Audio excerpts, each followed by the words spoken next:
leaky gut is not a root cause. There, I said it. I said it, Amy. The first words out of my mouth this episode. Welcome back. We are going to be talking about leaky gut, obviously, but you need to find the root cause of the leaky gut. Leaky gut is not a root cause in and of itself. We need to stop saying that in the functional medicine world. We're crying out loud. Amy, what I was think a little you? startled by that passion. I was like, whoa, we're jumping right into it. You were not mentally prepared for that. Yeah, I mean, I would say, leaky gut, again, is something that, like you said, just right out the gate, I think gets a little bit more blamed as a root causal issue. And I think it's more of a diet and lifestyle related issue for most people. Now, again, like the microbiome can play a role to some degree. But yeah, it's wild that it's not discussed as, well, why is the gut leaky? Is more of the important question to ask than the gut's just leaky. Well, yeah, and that's the thing is that I find in the functional medicine space, at least, it's presented as, okay, say somebody has IBS, right? And they go in, or they have some other condition, and they go in and they get a whole slew of functional medicine testing. And it's like, we're testing for the root causes, right? Which is debatable. And then say your leaky gut test comes back positive. It is presented to you as, this is the root cause of why you don't feel good. We just need to heal up your leaky gut and you'll feel better. And it's like, no, it's like what I've said about SIBO for a number of years. You don't just develop SIBO out of nowhere. It's not like your body decided some random Wednesday afternoon that SIBO sounded like a grand time and why the hell not? Let's do it. And the same thing is true of leaky gut. It's not like your gut is sitting there thinking, this sounds really fun. Let's go ahead and just be leaky. Something had to happen to create that environment and create that leaky gut. So if you just stop at the leaky gut thing, you're going to miss a huge, very important part of the picture. And I'll say, I did this myself for a lot of years. Do you remember this about my story? I was convinced that I had leaky gut for years. And I was taking truckloads of glutamine and like repair vite and all of these nasty things. And I felt better when I was on them and when I was treating the leaky gut. But then I would go off of those leaky gut patcher upper products and I would feel worse because I wasn't addressing the root causes of the damn leaky gut. So I'm living proof that if you just treat the leaky gut and don't do the other stuff and don't do the root causal stuff, it will come back. Or at least you'll feel poorly. Yeah. And I think there's a lot of nuance that we could have with this conversation too, because, leaky gut does exist. I think that there's people out here that say leaky gut is not a thing. We're not deniers. And I remember something in dietetic school. It was some email that was sent out that was basically trying to deny leaky gut. And I'm like, well, it is all over the research. It's not labeled leaky gut. It's more labeled intestinal permeability. If you look at it from a research paper perspective. But it is interesting that some of the conventional providers sort of deny it, or they think of it as, not, and maybe again, like to their credit, maybe they're thinking of it like this isn't the root cause to some degree, but it comes off maybe more judgy and like, we don't believe it. Maybe their delivery of the message that this is not your issue is probably off. I think you're right. Go ahead. Sorry, I was just going to say, I think you're right. I think there's a difference between like, I deny that this exists altogether versus I acknowledge this exists, but treating it wouldn't get us very far anyway. Like, we need to dig deeper, and therefore I'm not going to test it or I'm not going to talk about it a lot because I know darn well that treating it isn't going to do a whole lot for you. Right. And I think it's interesting too, when, and again, maybe we should talk about and define leaky gut. Maybe we should start there too. I know that we sometimes get way ahead of ourselves and define it 50 minutes in. So do you want to give like an overview of leaky gut and then we can dive into everything from there? Yeah. I think The way that I likened it in the mucus episode that we recently did was that you have these barriers or these levels of defense between you and your critters, right? So you've got the house, so to speak, and you want to protect whatever's inside that house. And in this case, that's your body. That's, whatever's in your bloodstream, your organs, your brain. You want to protect everything that's in that house. So the first line of defense would be the walls and the doors that are on the outside of the house. And that's kind of the equivalent of the gut lining, like the gut barrier itself. And that's giving you some degree of separation between you and the outside world. Then we've got the mucus barrier, which we talked about, which I usually liken to the picket fence outside of your yard. And that provides another degree of separation between you and the outside world, or you and your critters. And that protects you even more, with the understanding that maybe you'll have to replace the picket fence every 10 years or so, or you'll have to paint it or do some upkeep. But it's a heck of a lot easier to maintain and upkeep a picket fence than it would be the wall of your damn house. Right? So it's like the picket fence takes some hits to protect the house. And then on the other side of that picket fence would be, I don't know, like drug dealers with rabies and bazookas. I don't know, like whatever the bad stuff is on the outside of your property, that's the stuff that you want to keep in check, and you want to control how much of that gets into you. But leaky gut, the part that we're talking about right now, would be kind of the equivalent to damage to the outermost part of your house. So if somebody threw a baseball through your window and broke your window, or if somebody came in with like an axe and hacked a big hole in the door, or had the bazooka and blew a big hole in the wall of the house, it's broke your garage door or leakiness. something like that. Yeah, they've breached that inner barrier, and that is allowing stuff from the outside world into your house that you don't really want in your house. Right. I could have given a more technical definition, I suppose, but I think I prefer to paint that imagery instead. You know what's funny is when you're talking, there's some new version of The Walking Dead that's out now, and I was a big Walking Dead fan for a while, and then it just got too like gory and sad for me. Like eventually, like the whole series is gory and sad, but like at some point I met my limit. But that show kind of always reminds me of how a lot of times they'd have like fencing with spikes to kind of keep the zombies out. When you're talking, it reminds me a lot of that. They'll be like in a jail and they have like the jail fence, but then they'll have, these spiky fences that kind of the zombies get stuck in and, can't do anything from there. That's like now my weird morbid thing that I'm thinking of in my head. Oh, and I'm going to add something to that real quick, by the way. Okay. Look, I never watched The Walking Dead, but I will add this. I've seen this cartoon pop up a couple of times on Facebook and Instagram, and I think it's hilarious every time I see it.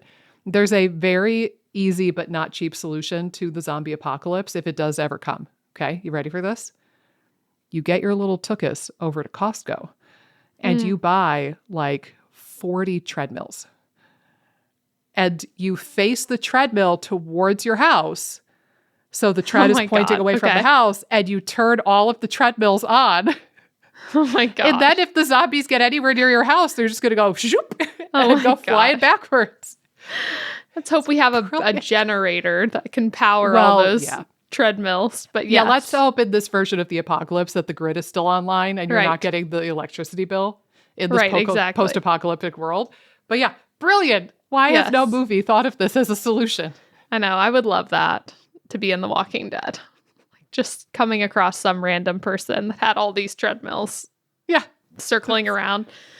Anyway, back on topic. So you could think of the bacteria in your gut a little bit like the zombies then in that case.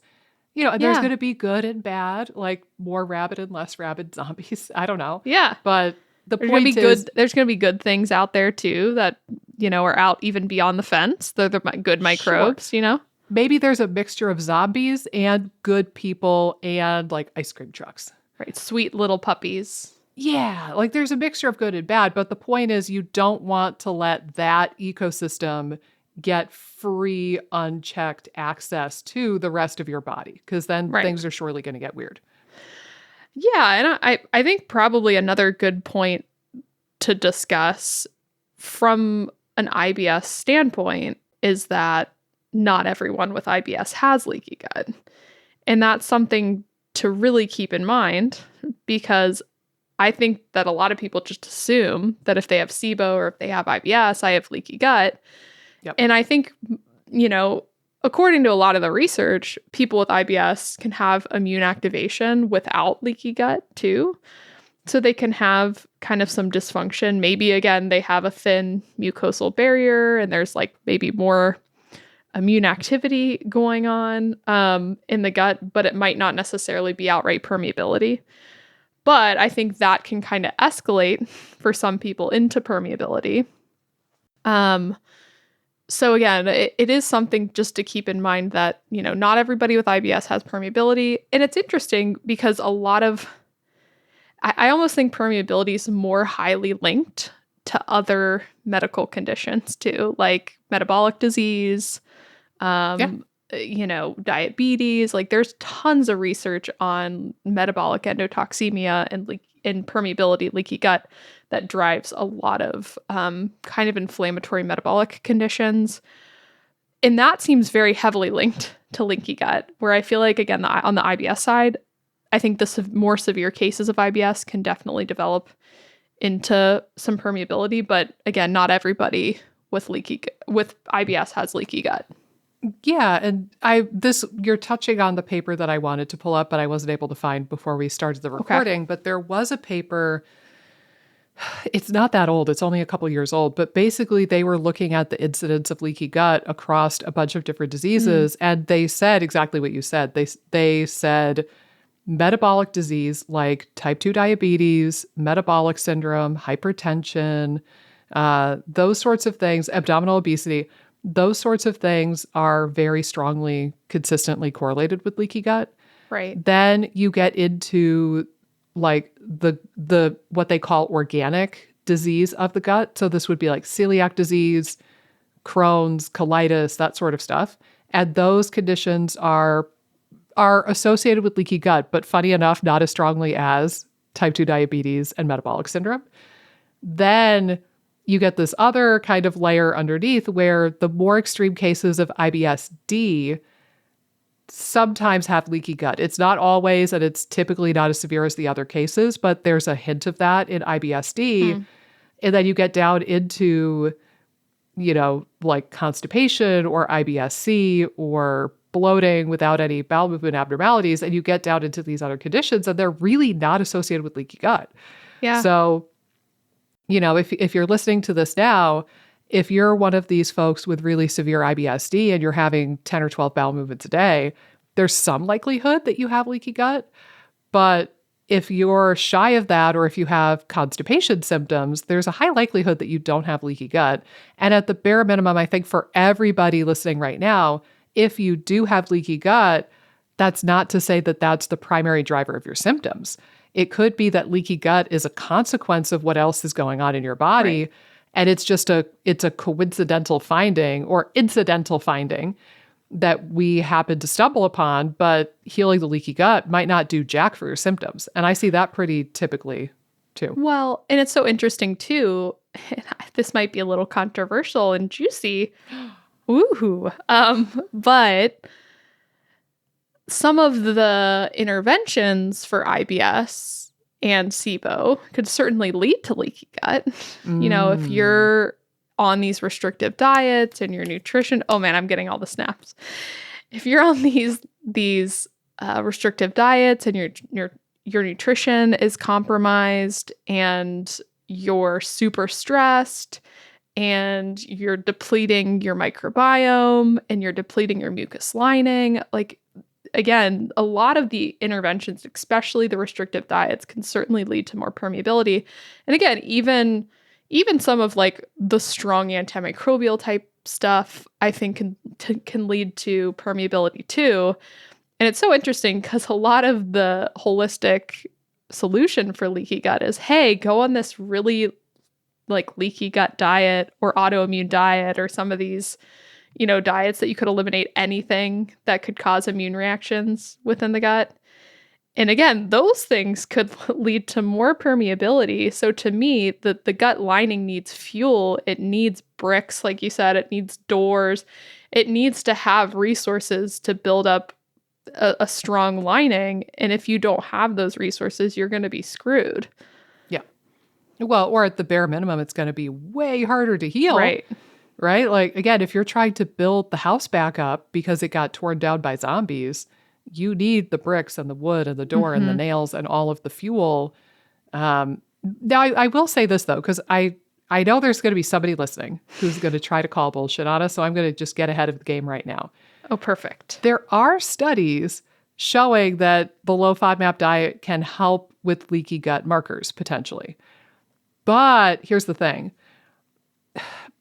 I think that it's another one of these scenarios where it's the severity or the degree of like gun-ho-ness that you have and the duration of the treatment and what else you're doing with the treatment.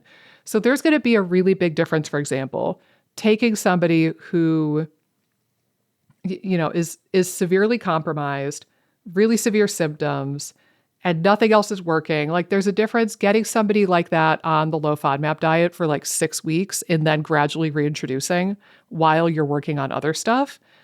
That scenario is different where they're going to get relief, but they're going to kind of get back on a normal enough diet and they're going to get nutrients again quickly enough that you're not going to get severe malabsorption or malnutrition.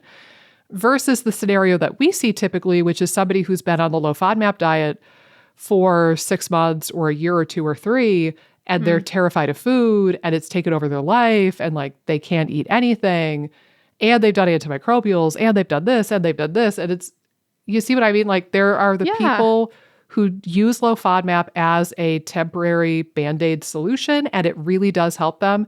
And it does decrease inflammation markers. It does decrease leaky gut. It can have an antihistamine kind of quality of an effect to it even. But that's not the long-term solution. And that's where a lot of people get this mixed up. And then absolutely, the longer you do these interventions for quote unquote leaky gut or SIBO or whatever, the more of a detriment it's going to be and the worse your leaky gut's going to be in the long run. Yeah, and it's a good point because, again, I'm not necessarily against a temporary restrictive diet like low FODMAP or something like that. But another thing about some of the studies that's just come up a lot since I've been looking at FODMAP research, especially in comparison with other interventions for my book, pretty much all FODMAP studies are guided by a dietitian. And so that's the other thing that's so... Again, it goes along with what you're saying. When people are left to their own devices, they're on these diets forever. They might not be doing the diets correctly. In terms of getting nutrition, they're not really being monitored. I do feel like there is definitely going to be a difference in the success of low FODMAP if you are being guided by a dietitian, like what's happening in these studies, versus just given a handout or told by your functional doctor to, hey, go on low FODMAP. Forever. And you're right, forever, and just live with it. So yeah, I mean, I think that that's another huge factor and leads to what you're talking about, where people are misusing and abusing the diets. But yeah, I think the education is more present in some of these studies, which I think is such a big factor in terms of like the success of the FODMAP intervention in the research compared to out in the real world. So yeah, I agree. I think there's a time and place, and having the right guidance if you are going to do low FODMAP is important. Yeah. Well, and to frame it this way too, the first scenario where I painted the picture of somebody who uses low FODMAP as a short-term tool, but with the proper guidance, and they reintroduce as many foods as they can as quickly as they can, right? Somebody who starts reintroduction at 4 to 6 weeks, maybe they get 1 or 2 columns of the FODMAP acronym back in, and they just have to avoid like 1 column. Right. That person is at a lower risk of malnutrition because of the diet. It's not going to take over their life as much. They're not going to feel drained and like socially constrained and all of these difficulties that come with following a really restricted diet for a prolonged period of time. So the person who uses it short term, again, the way that the studies are designed are following Monash's protocols. Right. And they're using the diet appropriately.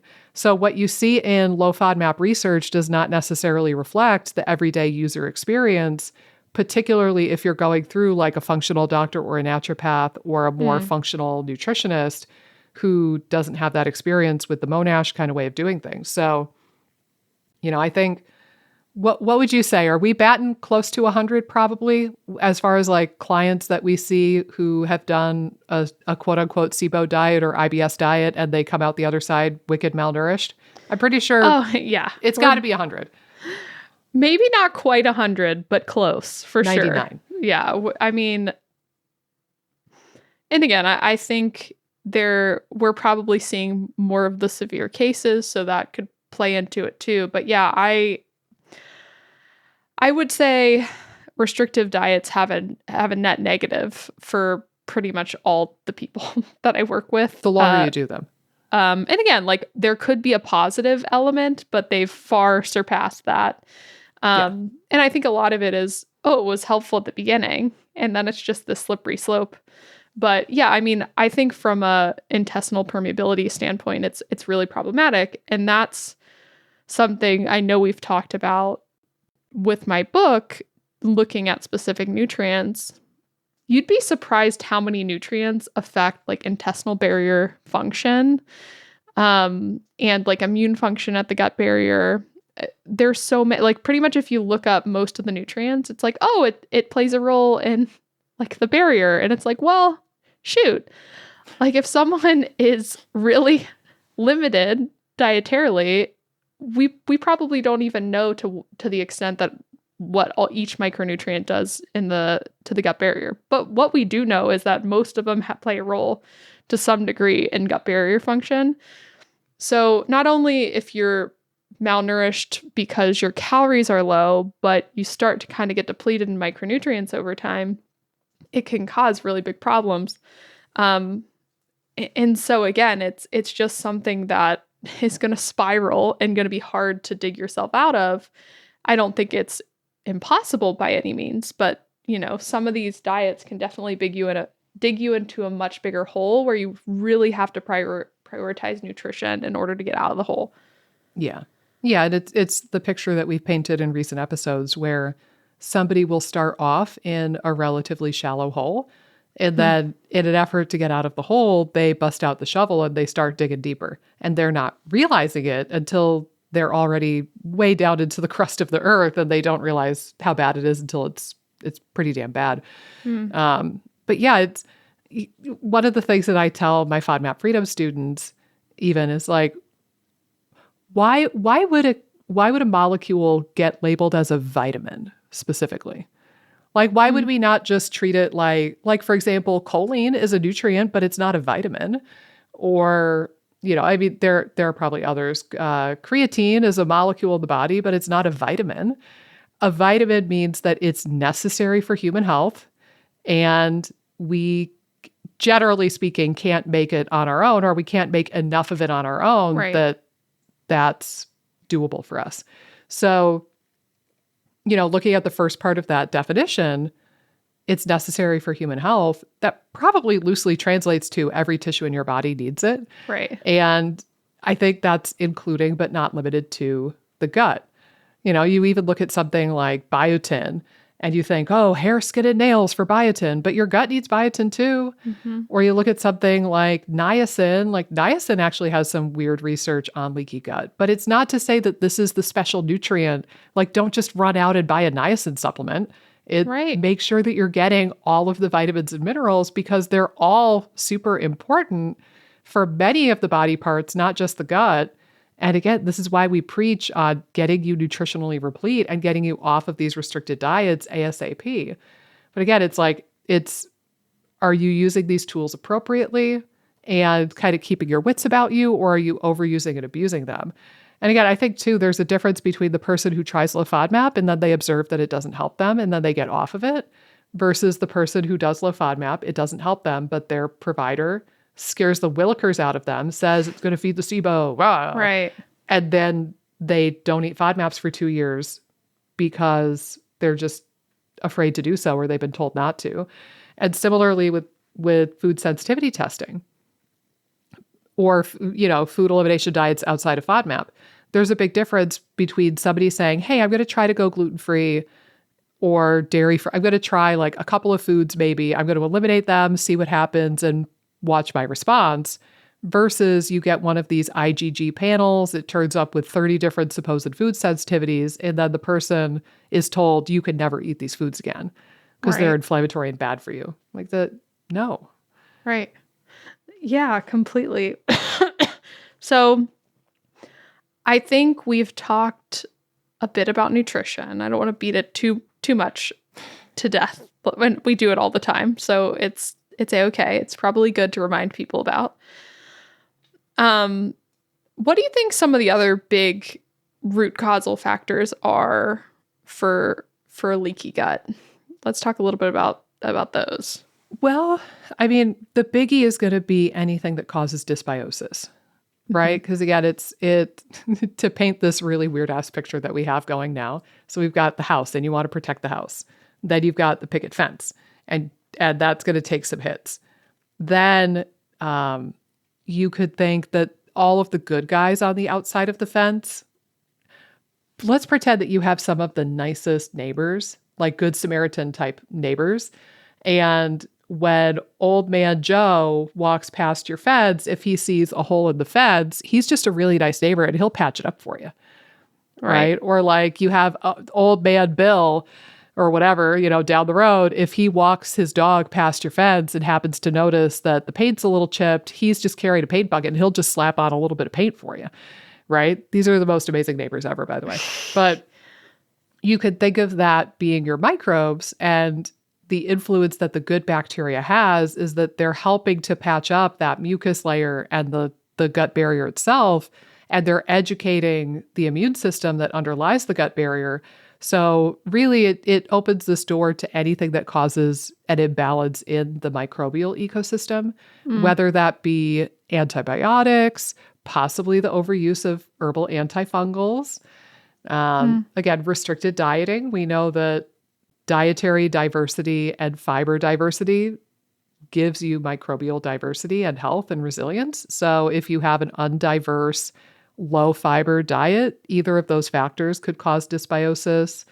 Those are the biggies that come to my mind, at least. How about you for you?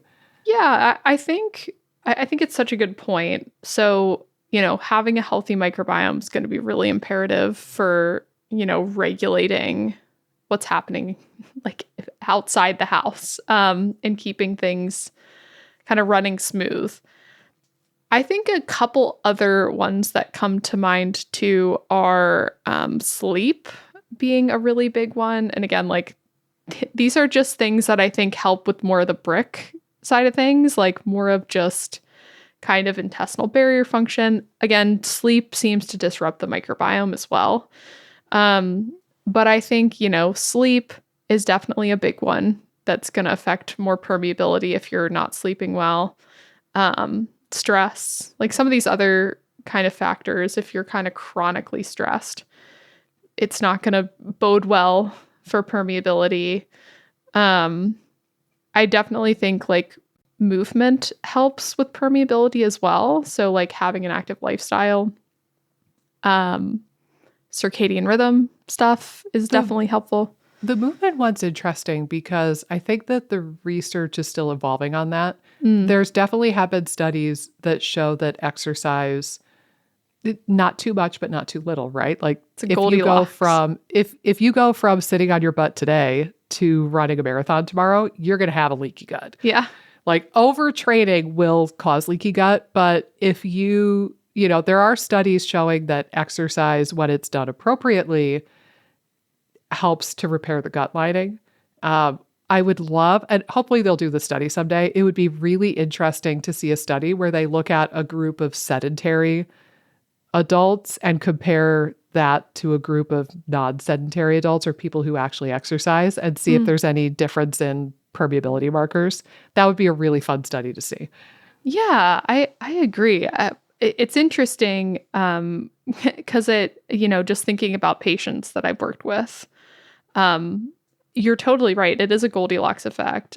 And part of that makes sense if you think about it. If you're doing really intensive movement, the blood flow is not going to be prioritized to the gut anymore. It's going to be shunted to the limbs, into the muscles that you're working. So let's say you're a runner or like a cyclist. Um, if you're overtraining, it can cause sort of more atrophy in the tissue of the gut because it's not getting as much blood flow. I think, again, what I've read is that some people that are more trained athletes can have like different adaptations that happen. So some like they get adaptations in their heat protein. So they might be able to tolerate higher temperatures. Like the gut can tolerate higher temperatures because as you're working out, your temperature's typically gonna increase. That's why we sweat. Yeah, your core temperature. Right. So I think there could be adaptations, like you said, if you kind of gradually train. But I still think like the people that I've worked with that have been very intensive, weekend warrior types, doing a lot of endurance exercise, I find that it's really hard to get gut symptoms under control when the body's being stressed to that extent. Well, and I even wonder this. I've seen many people, not all, but many people who exercise super, super intensely to a point where I'm starting to think about overtraining, but they also tend to be like higher stress individuals. And I've gotten Right. the impression from some people that it's it's part of that idea of like being addicted to your own stress chemistry Yeah. and being literally addicted to stress. And it's like they're a high stress person and they'll say that they're managing their stress with exercise, but it's like, no, you're just an adrenaline junkie and a cortisol junkie, and you're getting a bump in your stress chemistry doing this really intensive exercise. And you probably just need to like sit on the couch for 1 week and give your body a break. Yeah. But it can be really hard to tell people that when they are the avid worker outer and they're overtraining themselves to that extent. Yeah, I've had a few clients more recently that have fallen into that bracket. And again, I think that it certainly can derail progress. And like I said, I think if you're sedentary, it's probably not great. If you're overtraining, it's not great. Like you said, it's some sort of Goldilocks thing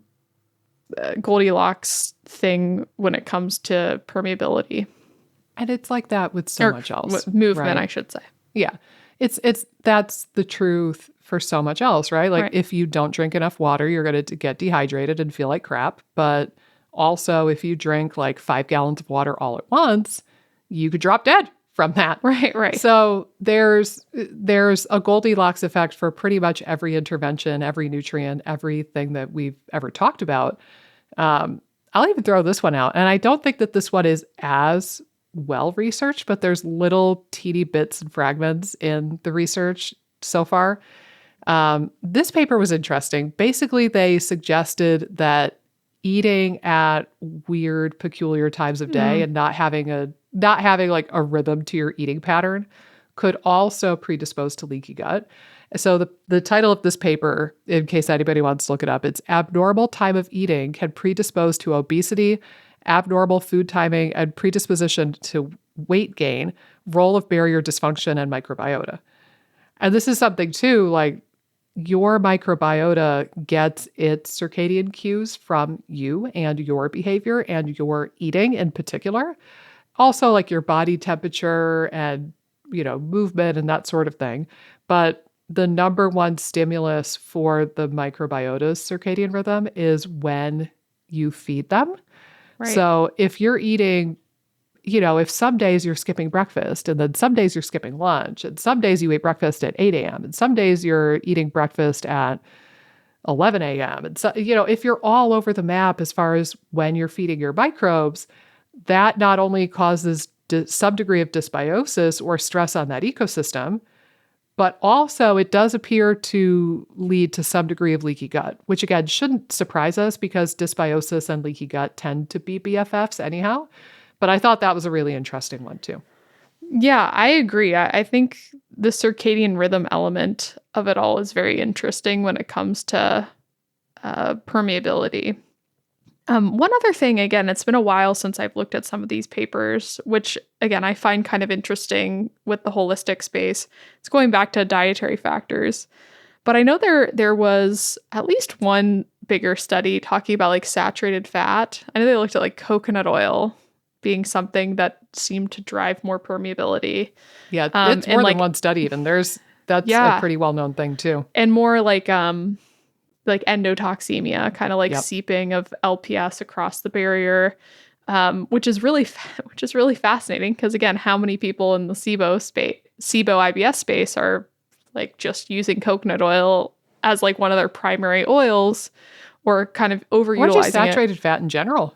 Yeah, I agree. Yeah, that's a really good one. I'm glad you brought that up because it almost slipped my radar. But yes, saturated fat causing leaky gut is a fairly well-established thing at this point.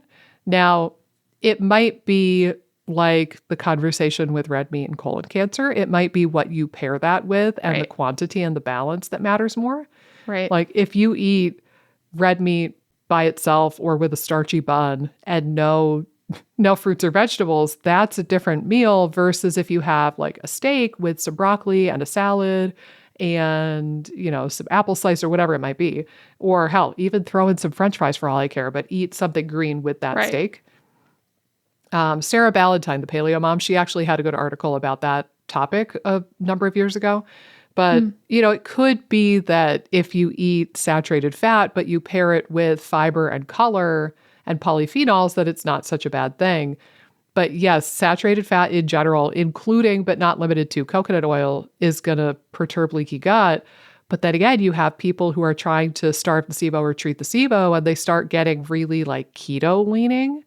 Right. And they start doing, the bulletproof coffee and coconut oil fat bombs and eating large portions of steak or cheese or whatever it might be.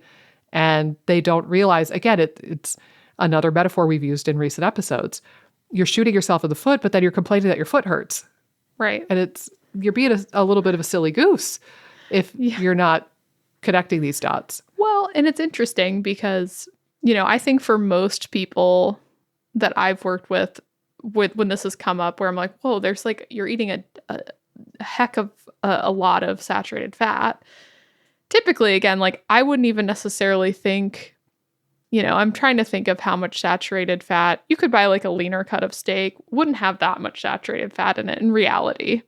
But if you're using like a ton of coconut oil to put all your vegetables in, like to saute your vegetables in, and you're using coconut oil as like in your smoothies, and you're using a lot of added saturated fat, I think again, like that's where to me usually gets people more into trouble than like, unless someone's, like you said, more keto and they're just blasting tons of saturated fat from natural sources. But I think what typically would get people in more trouble is like doing a lot of butter or coconut oil. And some people, if they're eating more keto, they have to do that. And they're in combination with a lower fiber diet typically. So just like you were saying, it's such a good point. If you're eating a steak and eating it with like a potato and broccoli and you're getting a decent amount of fiber with that meal, like that's going to probably have a totally different effect on your gut than, if you have a steak that has butter on top, cooked in a lot of butter, then you're eating French fries and like not much else on the side. That's again going to be way more problematic than the balanced meal. I feel like this could be such a fun exercise if we could get the logistics right. I almost feel like at this point, nutritional advice could come down to if we gathered 100 rational, normal people and put them in a room and they looked at pictures of the plates of food that you've eaten this week. Yeah. Like, would 100 sane, rational people generally think that your diet is extreme or really weird? Or would they be like, oh yeah, that seems healthy? Right? Like you start getting into this realm of like, again, the bulletproof coffee and the fat bombs and like steak with butter and like all of this fat. And most normal, regular, sane people are going to think like, oh, that's kind of weird. But similarly, if you're like a fruitarian and you're not Right. eating any, somebody would also label that as weird or extreme. Right. And I feel like that's almost a good barometer at this point, is to say, generally, would a group of sane, rational people think your diet is weird or extreme? But this goes back to an idea that we've talked about before, which is I think with most any diet, there's a good, appropriate way to use that diet. And then there's like the common way that it's used. So with low FODMAP, the better way to use it is as a temporary thing, elimination for 4 to 6 weeks. Then you reintroduce systematically. You're working with a dietitian, making sure you don't have any weird ass deficiencies because of it. And you understand what you're trying to accomplish.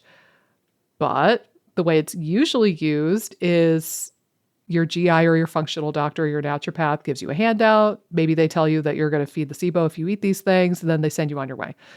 And those are two different things. Similarly, we've said in the keto episode many moons ago, there is a better way to do keto if you have to do it for legitimate medical reasons.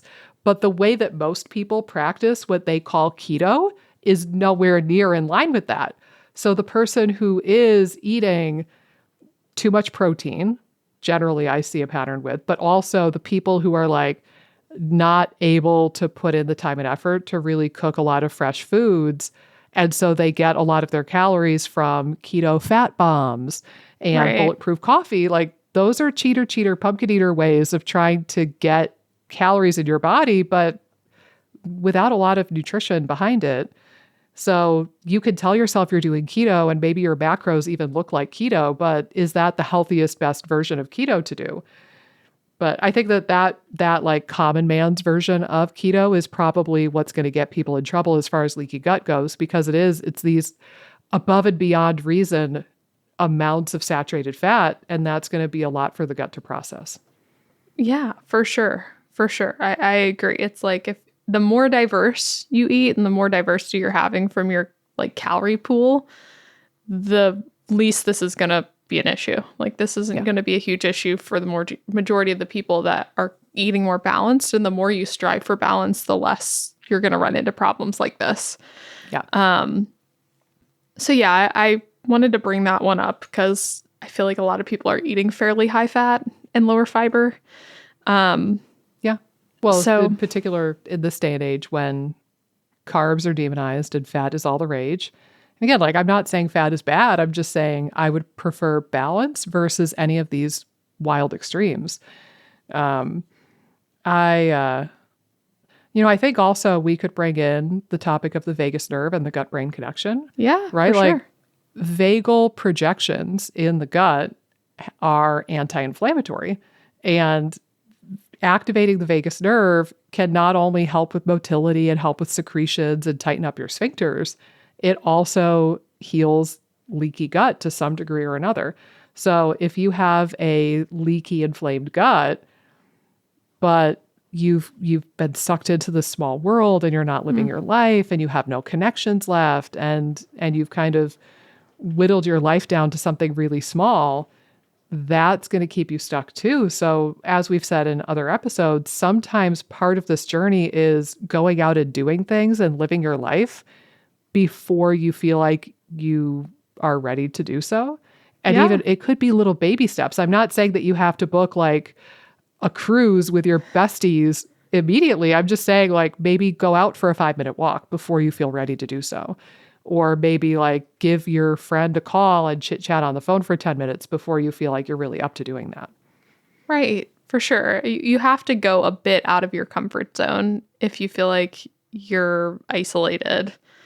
And making those first steps, I think, are challenging. But you're right on. I think the more that you can nourish the nervous system, the less you're going to have permeability, or the less that could be impacting permeability. Because I think you're right. So many of our clients do get stuck where they're not really doing much nourishing for their nervous system. And that can have such an impact, like you said, to the gut barrier, the immune function. And so again, it's crucial, and it's something you have to cross the T's and dot the I's. And again, it just makes life enjoyable too. Like it's something too where it's like, okay, your life has become much less enjoyable if you're isolated. So how can you just enjoy a little bit more? Like what, even if it's again, like a 5-minute going and sitting outside, even if you're not walking, like what would make this moment a little bit more enjoyable? If you can lean into some of those moments more, I think you're going to start to nourish your nervous system. Yeah. Yeah. And I think that we've presented that to some degree or another in many different episodes, but I'll take it one step further at the risk of being slightly morbid, perhaps. Oh, Lord. We're going there, Amy. We're going there. Oh, God. I think I know exactly where you're going. Life is short and weird, and Earth is so unpredictable. She knows. This is like a shtick now. Yes. We don't know. We all could be vaporized tomorrow. There could be an alien spaceship on the way right now, or there could be a meteorite or something. The dinosaurs didn't see it coming. Why would we? Right. I mean, I know we have NASA and stuff, but you know what I mean? Like, or on a micro level, you could walk out tomorrow and get hit by a bus. You just don't know. Right. Even if you feel like you could control everything and like, you know, hang on to every little molecule of your health, you can't. Shit's weird. So, you know, I'm not saying live your life like tomorrow's your last day, because then you might do something a little foolish, but there's got to be a teensy bit of that energy, right? Like you want to have like half of the energy of your life with the mentality of today could be my last day on earth and I've got to make it as enjoyable as I can and like live in the moment. But then you also want to be responsible and smart enough to acknowledge, no, there's a likelihood I'm going to live to be like 80 or 90 years old. So I don't want to totally abuse my body and, you know, get all coked out or do something crazy. Like you don't want to do that necessarily. I can't wait either. for someone to like, the comments are going to be fun in on this or episode. Something, call in, like we have a phone line. Email us to our email that we never answer and say, thank God for this episode. I went out and had a rager of a time in Vegas. No, not recommending that. But you know what I mean? Like, so I think people are controlling their health and controlling their life and really like hunkering down, working on this, toiling over this with the hope that it will be better in the future. But again, it's just like the future isn't guaranteed to any of us. So you've got to try to make the most of your life while you can in the moment. So anyway, I think that pulls in the vagus nerve conversation too. Even if you don't believe us, even if you don't think that the vagus nerve matters for leaky gut, I mean, take your glutamine, but also live your life a little bit too, because life is short and weird, people. I don't know what else to say. I like that. That should be a shirt. Life is short and weird. Life is short and weird. It is though. No, it 100% is. And how many times have we worked with people where they do start kind of coming out of their shell, so to speak, but it's more like their house, like they're entering the world again. And that seems to be a huge part of their progress. I mean, I think that that's a huge aspect for a lot of my clients is just getting out and about a little bit more. It doesn't have to be anything crazy. Yeah. But like just interacting with their life more and engaging more with their life instead of kind of being in their own head or just isolating. And I think the more you can engage, just we see way more progress. It's so interesting. And again, I will say too, the people that are more balanced typically when they come and work with me, where it's like, oh yeah, they're still like, they have a full life.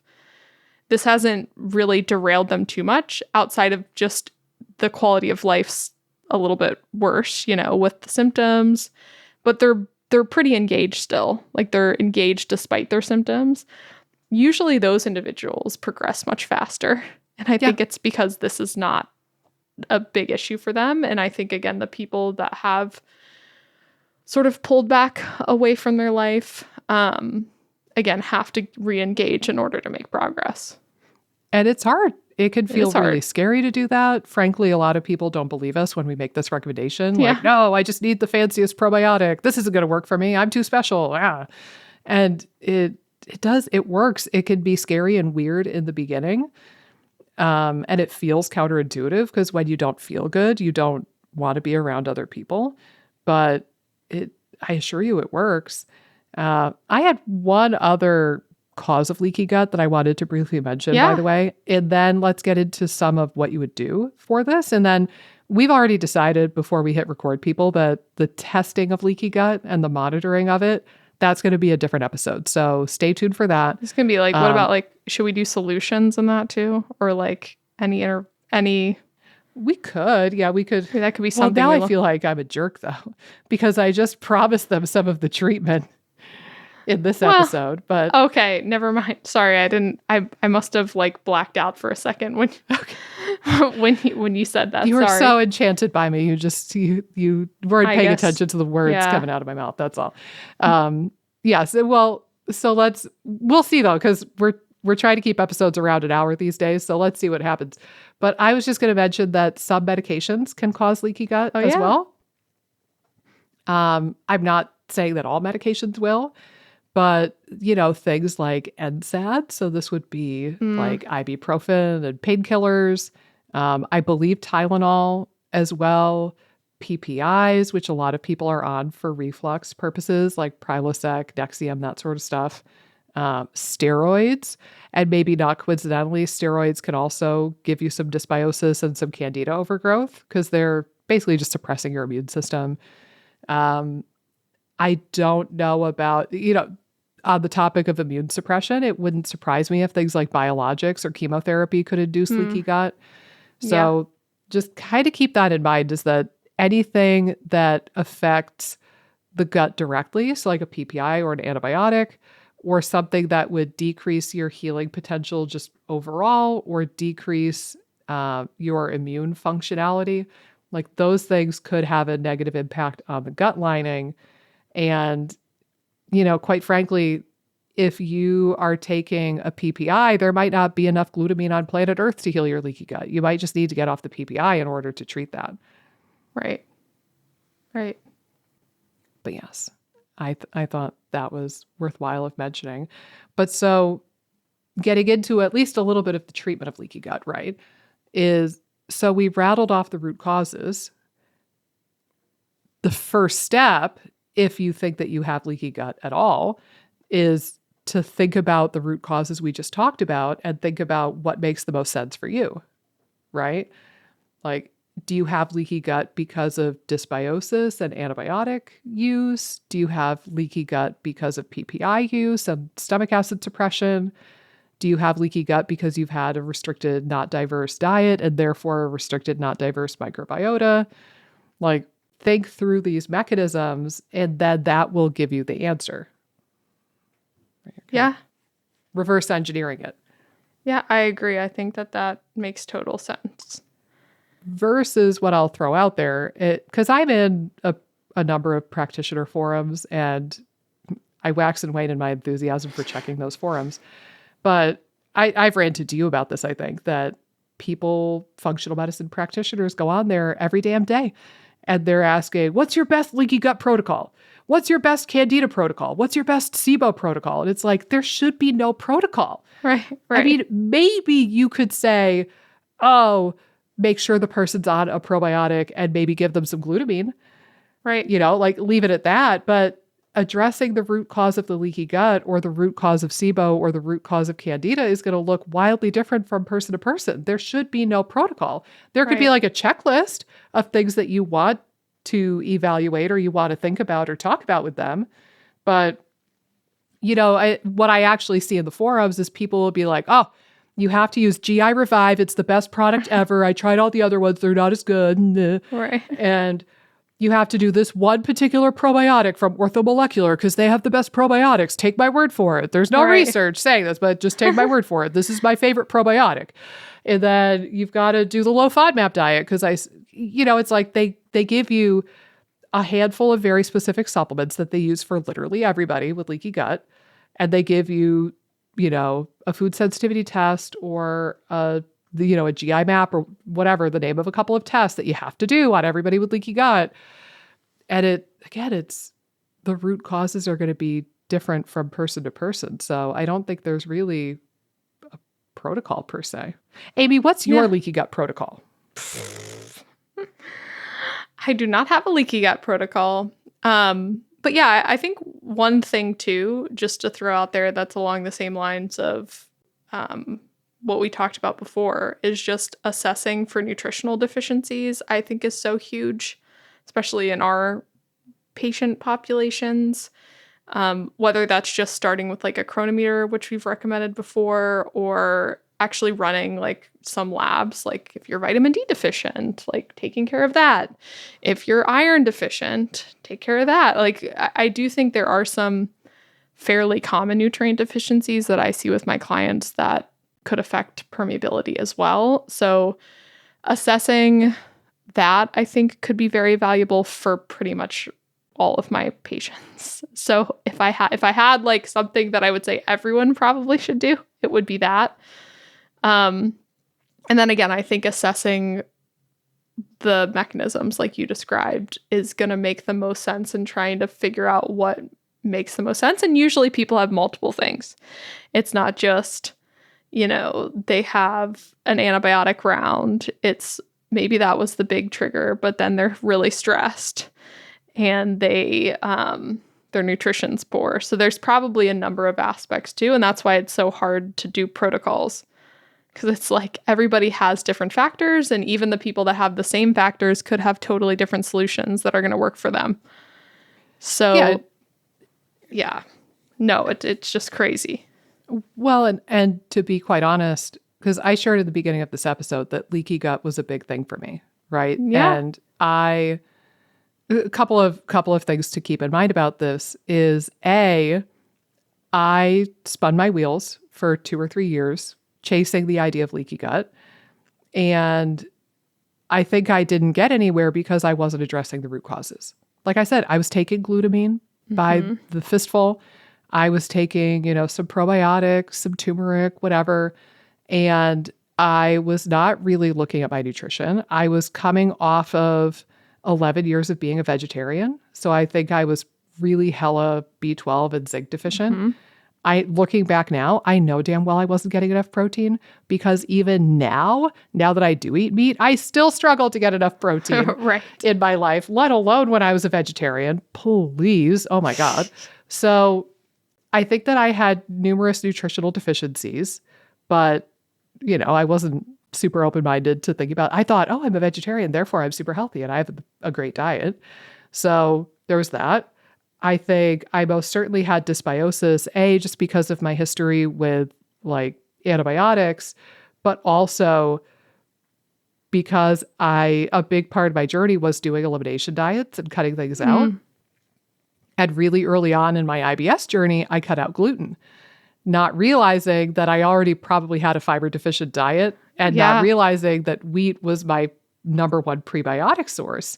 So I think I actually created some dysbiosis and therefore created some leaky gut when I went gluten-free, because I didn't bring up other prebiotics to compensate for that.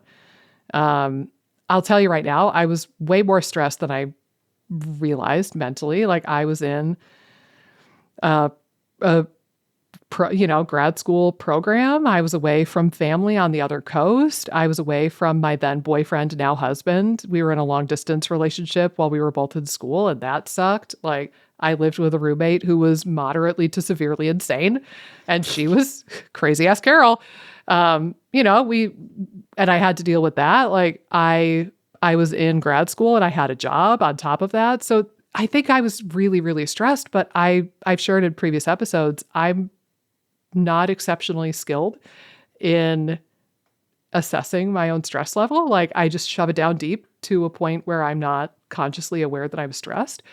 But, I think that it's really not surprising that I spun my wheels for so long, looking at, again, nutritional deficiencies, dysbiosis, stress. It makes sense that I struggled for as long as I did. But I want to also mention now, I don't even know if I had leaky gut, or if I did, I don't know if that was the number one cause of my symptoms. Yeah. At the time, this was like, 2009, 2010, 2011 kind of range. I was convinced I had leaky gut because it was the hot, sexy diagnosis. You go to all of the IFM and Datis Karazian seminars in 2010, everybody and their damn brother was talking about leaky gut. and it was cool and it was hip and it was fresh and it was new. And it was the star of the show at the time. Nobody was talking about SIBO. Nobody knew what SIBO was at the time. Like, but leaky gut was all the rage. So Right. I got brainwashed into thinking I had leaky gut, and I had blinders on so that the only thing I could see was leaky gut. But I'll tell you right now, I don't think that that was necessarily what was going on with me. And I feel like, I share this because a lot of people still have those leaky gut blinders on because it's still a relatively hot topic. But I think more so, I see this all the damn time with SIBO. SIBO is the hot, sexy diagnosis of the last, 5 or 10 years. And people come in dead set that they have SIBO. And it's like they can't see anything else other than the world of SIBO. Right. And I'm over here in the periphery screaming at them, you don't have SIBO. Like, we need to do other things. So anyway, I think that just knowing that there are trends in nutrition and there are trends in like research and hot button diagnoses is really important. Similarly, people were slapped with the label of candida in the 90s and early 2000s, and that was the hot, sexy diagnosis at the time. So, yeah, it's just it. I'm going to be very curious to see what the hot, sexy diagnosis is going to be coming up that will take over after SIBO has run its course. But, yeah, I don't know if I had leaky gut, truthfully.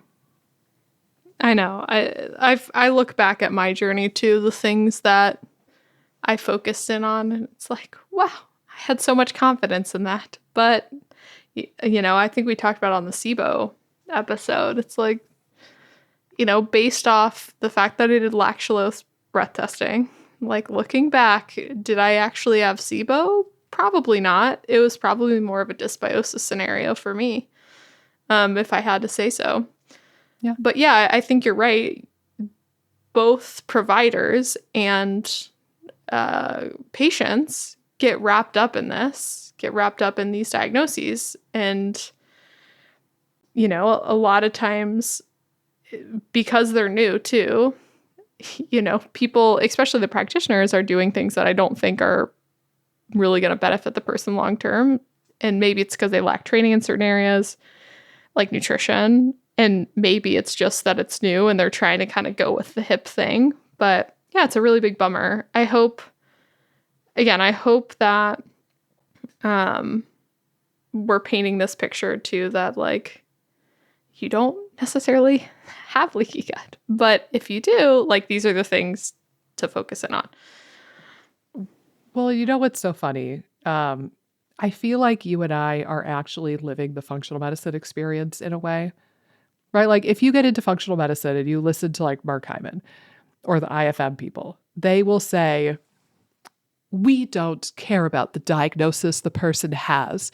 We care about the person who has the diagnosis. Right. Right? Like that's their shtick. And they get all like, they Hair get flip. airs about it. Yeah, they get all hoity-toity about it. And that's not true. You go into a functional clinic or a naturopathic clinic and you get a holistic evaluation initially, right? They'll do a Dutch test for your hormones. They'll do a GI map for your gut. They'll do a SIBO breath test for your gut. They'll do a leaky gut test. They'll do a big vitamin and mineral panel. Like they'll do a lot of different testing in the initial intake typically. But the minute anything comes back in the gut and it's like, nothing else matters.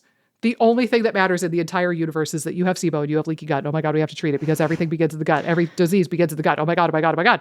And they'll quote Hippocrates until they're blue in the face. And it's like, all of the holistic stuff just goes out the window. Right. It's like, they only care about the functional diagnosis. That's what they should say. They don't care about your actual like conventional medical diagnosis, but they care very deeply about the functional diagnosis that they give you. But, when I hear this idea of we don't care about the disease that the person has, we care about the person who has the disease, I feel like you and I actually are embodying that. Because here we are, we're like, okay, I don't know if you would agree with this, but I feel like I'm at the point clinically where whether somebody has SIBO or candida or dysbiosis or dysmotility or delayed stomach emptying or leaky gut or whatever, or hydrogen sulfide overgrowth, I feel like I could help them conquer any of those things using pretty much the same methodology, which is to pay attention to the damn unsexy basics that we talk about every day and look at nutrition and lifestyle and maybe throw in a couple of supplements for shits and giggles. But like, you know, give me a group of 100 people with 100 different diagnoses. If we do the same sort of foundational stuff, I bet that it's going to help at least 99 of them. Right. And so even if you do have leaky gut or even if you do have SIBO, what we're saying is if you take heed to what we're teaching you and you actually stop and pay attention to and address these unsexy basic foundations, I think it's going to treat whatever ails you. I agree. I realized, by the way, I gave you snaps and claps. Thank you. Thank you. I bet Mike's going to be like, no snaps and claps next time. Okay. There was a great thing that I saw recently, and I don't know if I could quote it now. There's a guy on Instagram, probably TikTok, I don't know. About he said he's making up Gen Z sounding slang words and then what's the gaslighting and then gaslighting his students into believing that they're real slang words. And when they call him out, they're like, that's not a real slang word. He's like, oh, well, they're saying it in the high, because he's a substitute teacher. And he was like, oh, well, of course you wouldn't know because you're only an 8th grader, but the high school students are saying it a lot. Like, you just wouldn't know. I know. It's evil. But he's so good at this. I'm going to text you as soon as we hang up. He came up with so many good slang terms that now I kind of want to use. It's reminding me of like, stop trying to make fetch happen. Right. But they're better than fetch even. He's really quite good. Oh gosh, I'm trying to think of an example though. Now I'm on the spot. Can you talk for 30 seconds? I have to look one up. Oh my really gosh. Quick. Dance, monkey, dance. Whenever you put me on the spot, I'm always awkward where it's like, what do I talk about? I don't know. There's not tons to talk about outside of the leaky gut stuff we've been covering. I'm trying to think of some slang terms that I use. I feel like people used to call me chuggy, but I feel like that's not even a popular slang term anymore. Have you heard chuggy? I feel like chuggy's out. Yeah, chuggy's out. Yeah, I think chuggy might be out. But okay, so here's one. So when I lived in LA or the LA area, there's the Getty Museum. Mm-hmm. I never actually went, but I know I've heard of it. So he was describing this. He's like, so Getty is like this place where a lot of cool stuff, like Rembrandts and stuff, are housed. So if something is good, like if something is fetch, you could say that's Getty. I was like, oh my God, that kind of actually works in a really weird way. I'm going to hang up and send these to you immediately because they're so good. But yeah, there's, or like another one he had in that same video was sparse. Like if something's sparse, that's not a good thing. So, oh my gosh. Or, another one. If there's a boulder in front of you, that's a really big deal and that's going to be hard to overcome. But if it's like easy, you could say that's pebbles. Oh my gosh, I love that. Like, oh, how was the test? Oh, it was pebbles. Love it. Like, why is he so good at this? I know. I could never think of anything like this. They're so clever. And then the fact that he's conning these students into saying these things. Or again, so he'll say, oh, well, the high schoolers are saying it. Of course you wouldn't get it. You're just an 8th grader. Oh my God. That's the most evil one. But then there's another video where he was like, he's a substitute teacher and he goes around to different schools. So he'll be like, oh, of course. I'm trying to think of, I don't know, like, so I'm in Holly Springs and then a neighboring town is Fuquay Varina. So he might say, oh, well, of course, well, in Fuquay, these slangs are like all over the place. But of course, like maybe they just haven't hit Holly Springs yet, Right. But yeah, it is, he's doing the Lord's work. He is. And we need to support him because I think it's perfect. I like it. But yeah, I think chuggy, I think you're a good 5 years behind the record. But look, see, now we could be hip and trendy if we keep up with these new trends that this guy is setting forth. So we just need to follow him and then we'll be hip and cool for the rest of our lives. Oh my gosh. We got it. I probably am just not going to be hip. Yeah, I'm pretty sure I'm past hip. I think I was past that a while ago, but yeah, I'm hipless. That's okay. That's all right. Well, hopefully we gave the kids at home something to think about with leaky gut. Like I said, we'll cover testing for leaky gut in another episode because that's like a whole nother can of worms that we're going to get into. But yeah, hopefully you found benefit in this part one of the two-part segment on leaky gut. And we will see you back here, same time, same place, for another rip roaring episode on the IBS Freedom Podcast. Until then, toodaloo.